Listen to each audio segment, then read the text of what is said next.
बिस्मिल्लाहिर्रहमानिर्रहीम। अस्सलाम वालेकुम प्री 9। बेटा 11th चैप्टर हम पढ़ रहे हैं, नॉइज़ इन द एनवायरनमेंट। माहौल में शोर, यानी शोर से मुराद है यहाँ पर शोर की आलूदगी। कोई भी ऐसी आवाज़ जो हमारे कानों को अच्छी ना लगे, जो हमें डिस्टर्ब करे, जो हमारे काम में खलल पैदा करे, उसको हम शोर कहते हैं। ठीक है, आज लेक्चर 4th है। तो सबसे पहले डिफ़िकल्ट वर्ड्स देख लेते हैं। पहला वर्ड है पॉपुलेशन। पॉपुलेशन का मतलब आबादी। पॉपुलेशन का मतलब क्या होता है? आबादी। ग्रोथ, इजाफ़ा। ग्रोथ का मतलब इजाफ़ा। डेवलपमेंट, तरक्की। प्रोग्रेस का मतलब भी तरक्की होता है। डेवलपमेंट का मतलब भी तरक्की। मल्टीप्लाई, कई गुना बढ़ जाना। मल्टीप्लाई का मतलब होता है ज़र्ब देना। तो जब आप किसी चीज़ को ज़र्ब देते हैं तो वो चीज़ कई गुना बढ़ जाती है। गिव राइज, जन्म देना। गिव राइज और गिव बर्थ एक ही मतलब है। गिव बर्थ का मतलब भी जन्म देना होता है और टू गिव राइज का मतलब भी जन्म देना।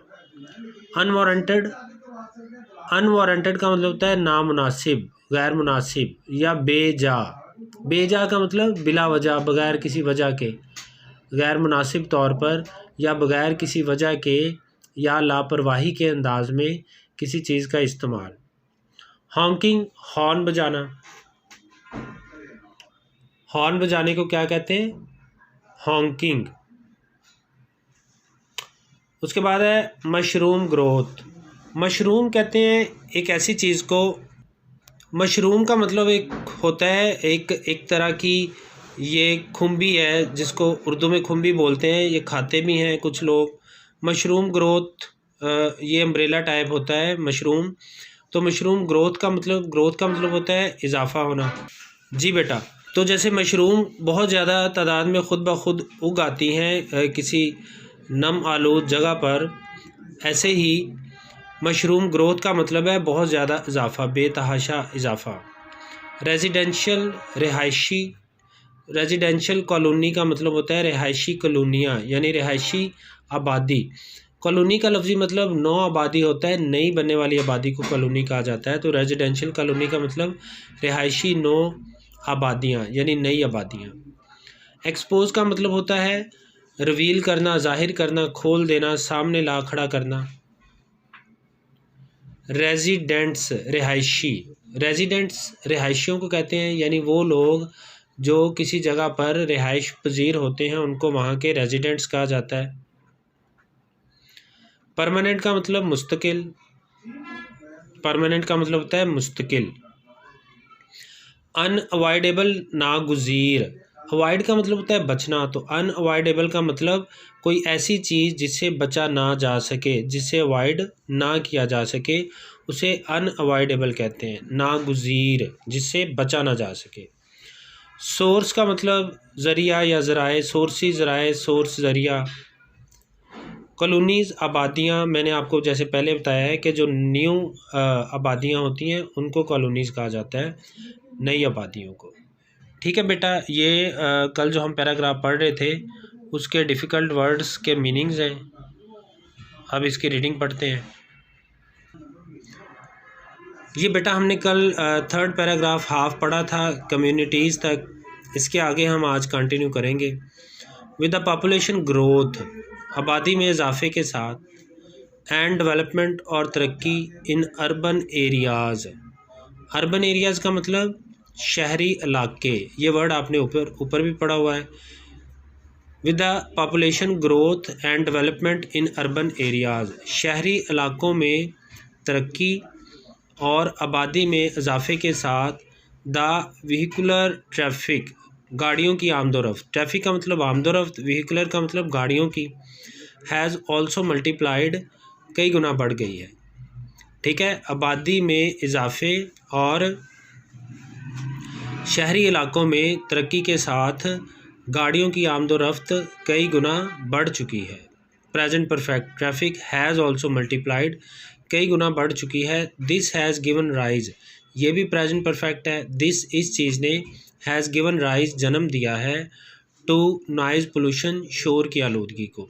इस चीज़ ने शोर की आलूदगी को जन्म दिया है। लार्जली ज़्यादातर, लार्जली ज़्यादातर, इन द फॉर्म शक्ल में, ऑफ अनवारंटेड, अनवारंटेड का हमने क्या मतलब पढ़ा था, बेजा, गैर मुनासिब, हॉकिंग, हॉर्न बजाना, बाय ड्राइवर्स, ड्राइवर्स की तरफ से। इस चीज़ ने शोर की आलूदगी में, इस चीज़ ने शोर की आलूदगी को जन्म दिया है ज़्यादातर ड्राइवरों की तरफ से बेजा हॉर्न बजाने की सूरत में। Also the mushroom growth, mushroom growth का मतलब बेतहाशा इजाफ़ा, बहुत ज़्यादा इजाफ़ा, ऑफ रेजिडेंशियल कॉलोनीज़, रिहायशी आबादियों का, नियर एयरपोर्ट, हवाई अड्डों, एंड रेलवे स्टेशंस, और रेलवे स्टेशंस के करीब, रेलवे स्टेशन और हवाई अड्डों के करीब रिहायशी कॉलोनियों का बेतहाशा इजाफ़ा, हैज़ एक्सपोज्ड, ला खड़ा किया है या झोंक दिया है, रेजिडेंट्स, रिहायशियों को, टू परमानेंट, मुस्तकिल, एंड अनअवॉइडेबल, और नाकाबिले गुज़ीर, सोर्स, शोर, ऑफ नॉइज़ पोल्यूशन, शोर की आलूदगी। ठीक है, यानी इस लाइन का मतलब ये है कि वो लोग जो कि रेलवे स्टेशंस या फिर हवाई अड्डों के करीब, एयरपोर्ट्स के करीब रहते हैं, वो शोर की एक नागुज़ीर आलूदगी के सामने खड़े हो गए हैं, यानी वो किसी भी सूरत उसे बच नहीं सकते। अब जाहिर है जो एयरपोर्ट्स के करीब रहते हैं वहाँ पर हवाई जहाज़ों की इतनी ज़्यादा आवाज़ होती है, और जो लोग रेलवे स्टेशन के करीब रहते हैं ट्रेन की इतनी ज़्यादा आवाज़ होती है। तो यही बात वो यहाँ पर कर रहा है कि रेलवे स्टेशंस और हवाई अड्डों के करीब रिहायशी आबादियों ने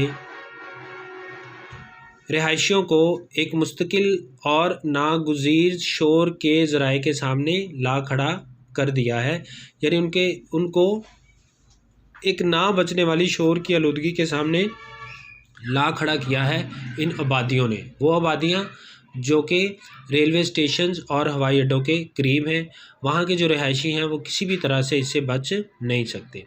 ठीक है बेटा, इसकी आपने ट्रांसलेशन लिखनी है, और ट्रांसलेशन लिख के ये डिफ़िकल्ट वर्ड के मीनिंग्स भी लिखा करें, इनको याद भी किया करें, और अपना जो होमवर्क है उसको प्लीज़ शेयर किया करें लाजमी ग्रुप के अंदर। ठीक है, उम्मीद है कि आपको ये समझ आ रही है। कम इसलिए पढ़ा रहा हूँ ताकि आपको समझ आ जाए अच्छी तरह। फिर जब आपको एक दफ़ा समझ आना शुरू हो जाएगी, फिर हम इंशाल्लाह थोड़ा ज़्यादा पढ़ना शुरू कर देंगे। आपने कोई टेंशन नहीं लेनी। अगर कोई भी बात आपको समझ नहीं आई हो तो आप मुझसे पूछ सकते हैं ग्रुप में। ओके, अल्लाह हाफिज़।